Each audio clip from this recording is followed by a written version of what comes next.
Hi, I'm Curious Vedant, and welcome to season 6 of my podcast. Today, my guest is Lien-Huong, who is the Vietnam Program Coordinator of Shrimp Welfare Project. She has 8 years of experience working in international nonprofits in Myanmar, Hungary, and Singapore. Hi, Lien. Welcome to my show. Hi, Vidam. Hello from Vietnam. It's such a sweet surprise and big honor for me to be here because I knew about your podcast when I during my visit to Singapore, and I figured out that your podcast has featured super interesting and prominent guests. So I feel super lucky to be here today, so that I can share more about shrimp welfare and my stories. So thanks again for having me. Yeah, you're welcome. I'm really excited to interview you. So, Lian, I'm curious to know what inspired you to care about shrimp welfare. Yeah, this is such a unique cause. I've always cared about animal welfare in general. But when we talk about animal welfare, shrimp is usually not the first species that comes to people's minds. And so when I saw this job ad about this position in Vietnam, the Vietnam Program Coordinator position, I did a quick research by checking the organization's website and some other resources. And I was like, wow, this is such a unique cause. And if I do this job, I would be able to help so many voiceless and often ignored animals, and in huge numbers, because, there are 400 billion shrimps are farmed each year all over the world. So this is going to be very impactful if I can just lend a hand in the process. Yeah. Wow, that's very nice. I didn't even know that shrimp welfare was a thing. Yeah, it's true that many people, just recently I came back from a conference on animal welfare in Vietnam, and people talk mostly about, land animals like hens, cows, and pigs, but aquatic animals in general were not mentioned at all. And then when you think about shrimps, they're not as expressive, or they don't really have any voice or sound, so it's easy that they become pretty invisible when people think and talk about animal welfare in general. So yeah, you're right that it's a new cause to many people, but it is not less important. Yeah, every cause is important. What are the welfare issues with shrimp farming? So I think we can basically identify like four main welfare concerns. So I think the first one is the risk of diseases. So, in Vietnam and in India and some other major shrimp farming countries, farmers usually stock at a very high stocking densities. And for example, in Vietnam, in super intensive farms, they can stock up to 500 shrimps per square meter. And for intensive farms, they can stock between 80 to 200 shrimps per square meter. And due to these high stocking densities, diseases that exist within the normal microflora of shrimps can thrive, and it can cause pathogen outbreaks in the farms. And this can also cause, spillover effects if best measurement practices are not followed. And this can kill like a lot of shrimps, very high mortality rates when there's a pathogen outbreaks. And then the farmers will turn to antibiotics to stop the diseases. And this in turn would promote the emergence of antibiotic resistant bacteria. So risk of disease is really a major challenge, major welfare concern. And also, water quality, water environment is where the shrimps live in. All those factors like the oxygen, ammonia levels, temperature, salinity, pH levels are all very important and crucial to the welfare of aquatic animals, including the shrimps. And when farmers struggle with managing their water, it can lead to compromise immune systems in the shrimps, and in extreme cases, it can lead to death by suffocation or poisoning of the shrimps. And usually for semi-intensive farmers in Vietnam, they usually lack technical support and resources, and they really struggle with water quality management.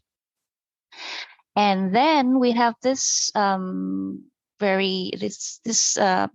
welfare concern about eye stalk ablation, like a practice that have been in existence for decades in the shrimp farming industry. So basically, some hatcheries, they practice crushing or cutting off the eye stalk of female shrimps to induce rapid maturation.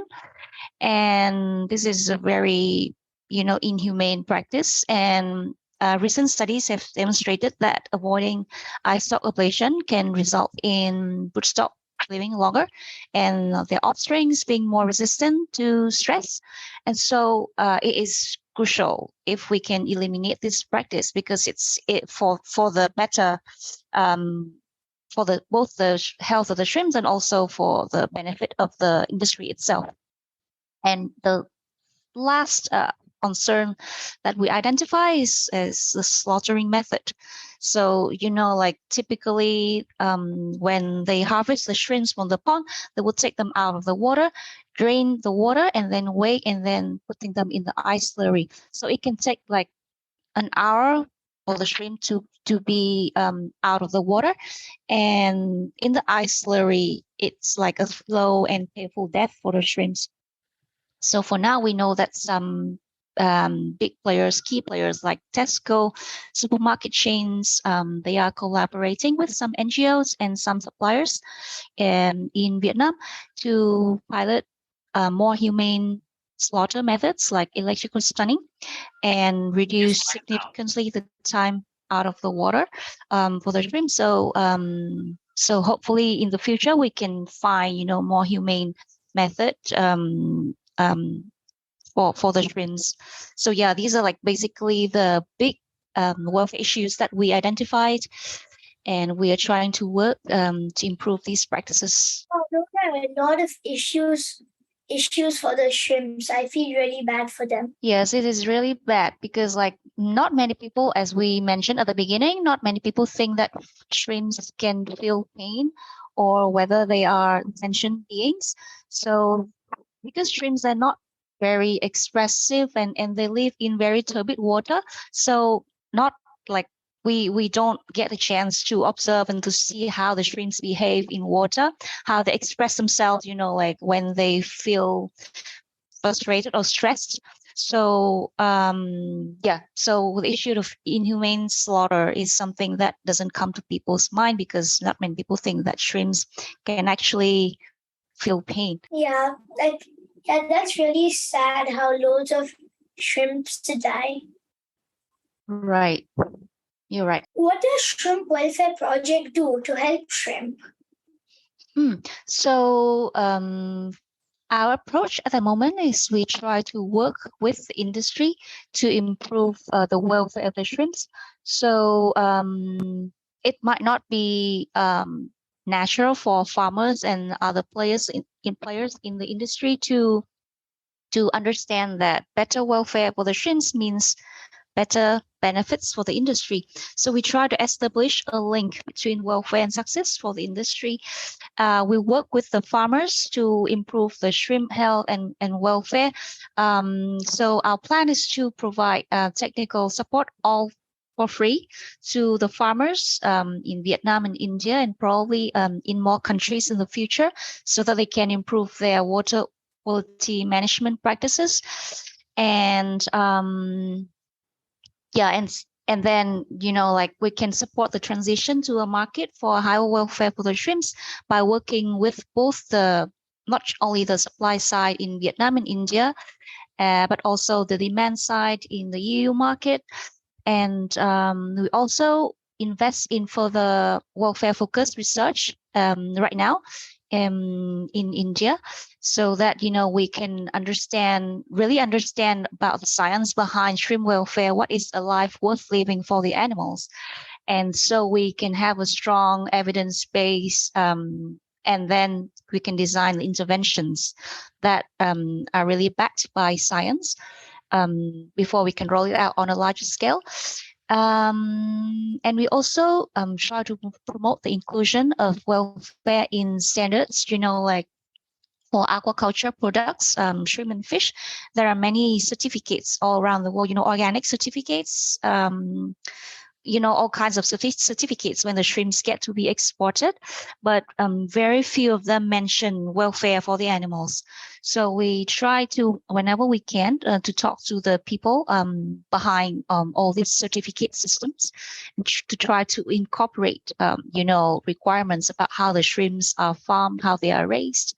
And so it's not only good for the environment, for the human health, but also, welfare is something that has to come at the forefront when it comes to all these standards. Yeah, that's really nice what you're doing to help shrimp.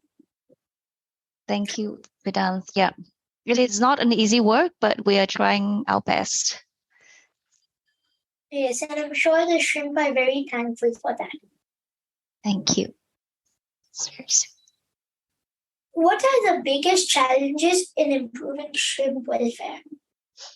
So this is a big question. So from my experience, because I work mostly with the supply side in Vietnam, and my colleagues in Europe are working with key players on the demand side, so I can share with you like some challenges from both ends of the work.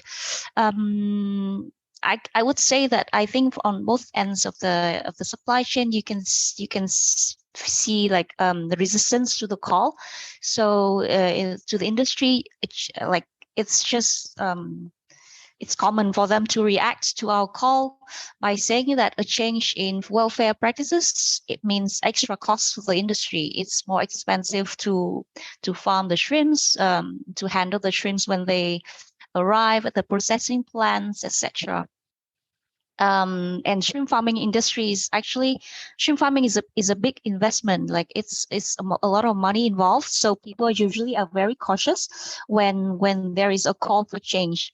They usually would take very little small steps. They don't just implement it like right away. They're very cautious. And another challenge is we have very little awareness from like among consumers, not only in domestic market like in Vietnam or India, but also even in countries on the import side like European countries or even in the US. Consumers like common people like you and I might not think about shrimps as animals who can feel pain. And there's very little, almost zero awareness and pressure from consumers. And also there's a lack of legal protection for shrimp welfare. I think for now we can only the UK Animal Welfare Sanctions Act is I think it's the first set of legal protection like that specifically mentioned shrimps as among the animals that should be protected. And some scientific opinions by scientists in the EU also mention about shrimp sanctions. But other than that, we don't have many, laws that specifically mention about the welfare of shrimps. And then from my experience of working with farmers in Vietnam, they just won't consider changing their farming practices. Like I said, almost nobody thinks about shrimp as sentient beings. And the real challenge is to generate the motivation for change, in the supply chain, or to create a market for high welfare shrimps, either through the laws or through pressure from consumers on the import side or the demand side. Or maybe we have to rely on some initiatives by key players in the food companies or importers if they care. So it is very challenging to link all these different players in the supply chain. And also, when I work with the farmers in Vietnam, there are some cultural challenges. Like they are not very open to changes because it's a big investment to them, and it's high risk because when they can't manage to manage the water, and most of the ponds are still outdoors. It's exposed to the rain, temperature. It's not easy for them, and it's really a high risk investment. And so it's not easy for an NGO like us to intervene and to step in because they are very cautious before they adopt any new practices. So yeah, these are like very, very big challenges that we face day by day when we work with the industry, both in Vietnam and also on the import side, on also in other countries. Wow, those are a lot of challenges you face. It is challenging, but it is also exciting because when we can every small achievements or victories that we can achieve, we feel super happy.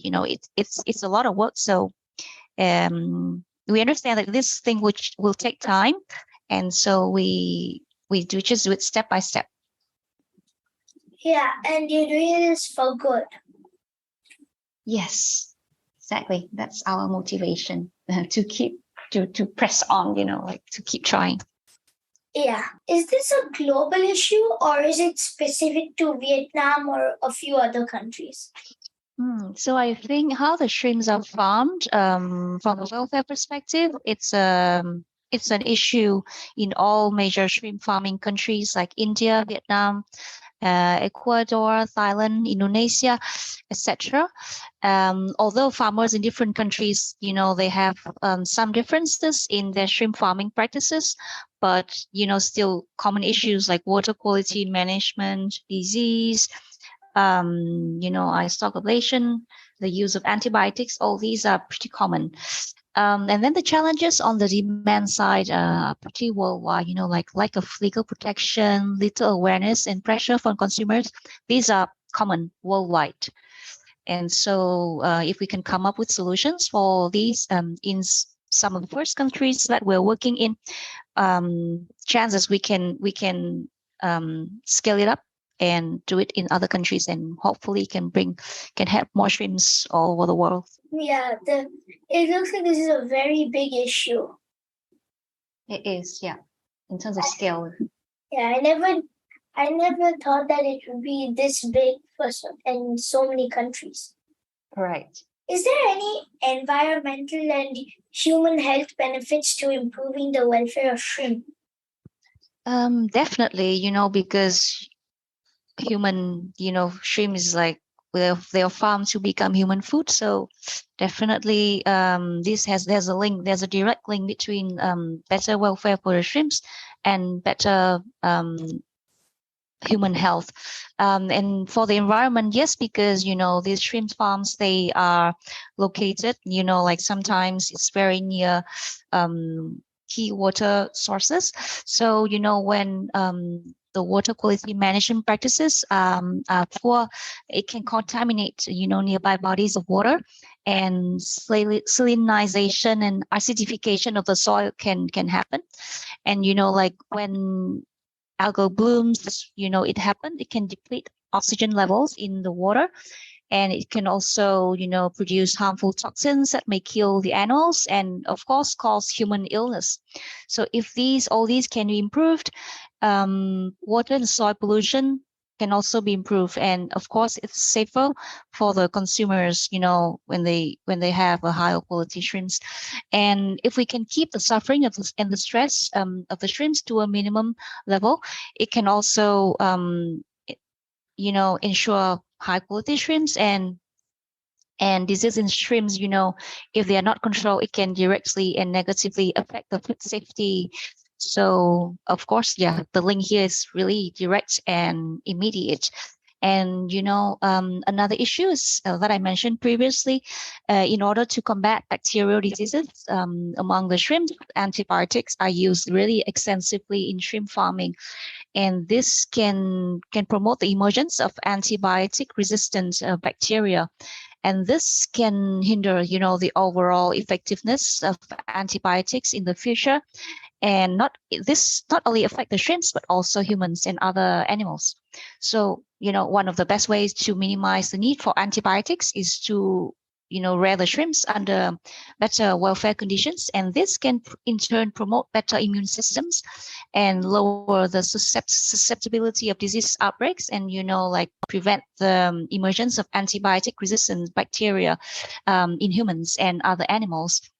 And then wastewater from the intensive farms can wreak havoc on the local wildlife, because when these wastewater are discharged into the rivers with very minimal treatment, is really a big environmental challenge. And but on the other hand, in small quantities from less intensive operations, water effluent from shrimp farms can actually benefit water sources due to its nutrient content and organic load. So yes, there are very strong correlate relation between human health benefits and environmental benefits if we can improve the practices in the shrimp farms and better welfare for the animals. Yeah, it would be really nice if people can still eat shrimp, but it wouldn't affect the environment so much.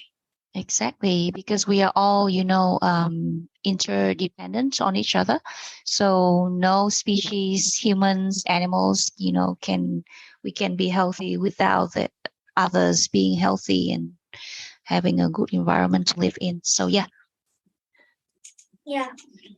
What can my listeners do to help this issue? Right. So thanks for asking this question. I think it is very important. Sometimes we get to engross in our daily work, and we don't have a chance to reflect on the role of the public. So your listeners, I think you can learn more and about shrimp welfare, about shrimp as sentient being, and it would be great if you can, after you have learned, if you feel inspired and informed, please share it to your network, articles and resources, to raise awareness of the people in your network about shrimp welfare as an issue to improve its visibility. Also, it will be great if you can help to raise awareness in your supplier, supermarkets, food companies, restaurants, hotels, and also your governments. Because we need more motion to so that the whole industry can have a motivation to change, incentive to change. And also I think same for other animal health welfare. If you can switch to a more healthy plant-based diet, it can reduce the load, the need to produce more and more shrimps in huge amounts. And so farmers don't have to stock them until like we have so many shrimps within the same pond. I think that will be great, if you can just a bit of change in your diet. Yes, dear listeners, please follow this advice and please help the shrimp. Thank you for the call, Vedant. That's really sweet. What did you want to be as a child? This is such a sweet question, Vedant. It gives me the opportunity to reflect on like my own thoughts and aspirations when I was a child. So I think when I was in primary school, like I consider all kinds of career path, like all crazy ideas, not crazy, but like ideas. I love to paint, so I was dreaming about become. And then when I grew a bit older, like when I was 16, when I was a teenager, then I started to feel like maybe working in the nonprofit sector is pretty appealing to me. I like to help people, to help other beings. And so, and I think since then, the idea really stayed in my mind, and I've been pursuing a career in the nonprofit sector until now. So yeah, I'm still in the field. helping the shrimps. It's a new cause for me. Previously, I didn't get a chance to work full time for animal welfare. Previously, I worked, in human rights, education, and research. And I'm very happy that now I get a chance to join a very meaningful cause, which is to help the animals. So yeah, thanks for asking this question. Yeah, you're welcome. What are your hobbies? My hobbies? So for now, I'm very passionate about dance. So so it's like a passion project when I am not working, with Stream Welfare Project. In my free time, I train a lot. I do Tahitian dance, like French. This dance originates from the island of Tahiti in French Polynesia, and I've been doing it for almost 10 years now.